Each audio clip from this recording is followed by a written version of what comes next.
12 साल बाद 2025 में कुंभ का मेला लगने जा रहा है। यह मेला उत्तर प्रदेश के प्रयागराज, हरिद्वार, उज्जैन और नासिक में लगता है। यहाँ करोड़ों की संख्या में श्रद्धालु एकत्रित होते हैं और नदी में स्नान करते हैं। इस मेले में नदी में स्नान करने की प्रथा है।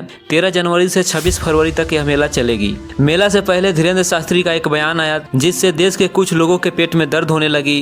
तो चलिए जानते हैं कि आखिर धीरेन्द्र शास्त्री ने क्या कहा। एक्चुअली पंडित धीरेन्द्र शास्त्री ने कहा कि कुंभ के मेले में मुसलमानों का प्रवेश वर्जित करना चाहिए। उन्होंने तर्क दिया कि मक्का मदीना में हिंदुओं को नहीं जाने दिया जाता है। मक्का मदीना में हिंदुओं को दुकान नहीं लगाने दिया जाता है। यहाँ तक कि मक्का मदीना में भगवा कपड़ा भी अलाउ नहीं है। तो हमारे आंगन में उनका क्या काम। धीरेन्द्र शास्त्री के बाद देवकीनंदन ठाकुर का बयान आया। उन्होंने भी यही कहा कि जो लोग हमारे पवित्रता को छीन करने की कोशिश करते रहते हैं, कभी भोजन में थूक मिला देते हैं तो कभी भोजन में पेशाब मिला देते हैं, तो उनका क्या काम। इसी बीच शंकराचार्य अभिमुक्तेश्वरानंद का बयान आया। उन्होंने भी कहा कि मक्का मदीना से 40 किलोमीटर पहले ही गैर मुसलमानों को रोक दिया जाता है, तो हमारे कुंभ में उनका क्या काम। इन सारी बयानों के बाद कुछ हाइब्रिड जनरेशन के हिंदुओं के पेट में दर्द होने लगी और सोशल मीडिया पे अपना इलाज ढूंढने लगे। तो कुछ ऐसे लोगों को दिक्कत होने लगी जो अपनी साल भर की कमाई हमारे मेले से करते हैं और एक निर्लज की तरह हिंदुओं को पाखंडी और अंधभक्त बताते हैं, हिंदुओं के प्रति साजिश रचते हैं। आप ही जरा सोचिए, अगर ऐसे लोगों को रोका जा रहा है जिनका इतिहास कांवड़ यात्रा पर पत्थर फेंकने का हो, पवित्रता छीन करने का हो, भोजन में थूक और पेशाब मिलाने का हो, लव जिहाद करने का हो, तो किसी को परेशानी क्यों हो रही है। इनको तो हिंदू पर्व त्योहार पसंद नहीं है, ये हिंदुओं को काफिर बताते हैं। तो जहाँ करोड़ों काफिर एकत्रित हो रहे हैं वहाँ 72 हुर के दीवानों का क्या काम। इनके धर्म गुरुओं को तो फतवा जारी करना चाहिए ऐसे लोगों के लिए जो ऐसे स्थान पे जाते हैं जहाँ करोड़ों की संख्या में काफिर आते हैं, जहाँ इनके कानों में दिन रात सिर्फ हिंदू देवी देवताओं का गुणगान गूंजता है। हमें तो लगता है कि ऐसे तीर्थ स्थान पे जाने के बाद इनको जन्नत भी नसीब नहीं होगी, इन्हें जहन्नुम दिया जाएगा। इन्हें तो अपने अक्का से डरना चाहिए। वो क्या सोचेंगे अगर ये ऐसे ऐसे स्थानों पे जाएंगे तो। वैसे आपका क्या विचार है, ऐसे लोगों को कुंभ मेले में आने देना चाहिए या नहीं, कमेंट में बताइए।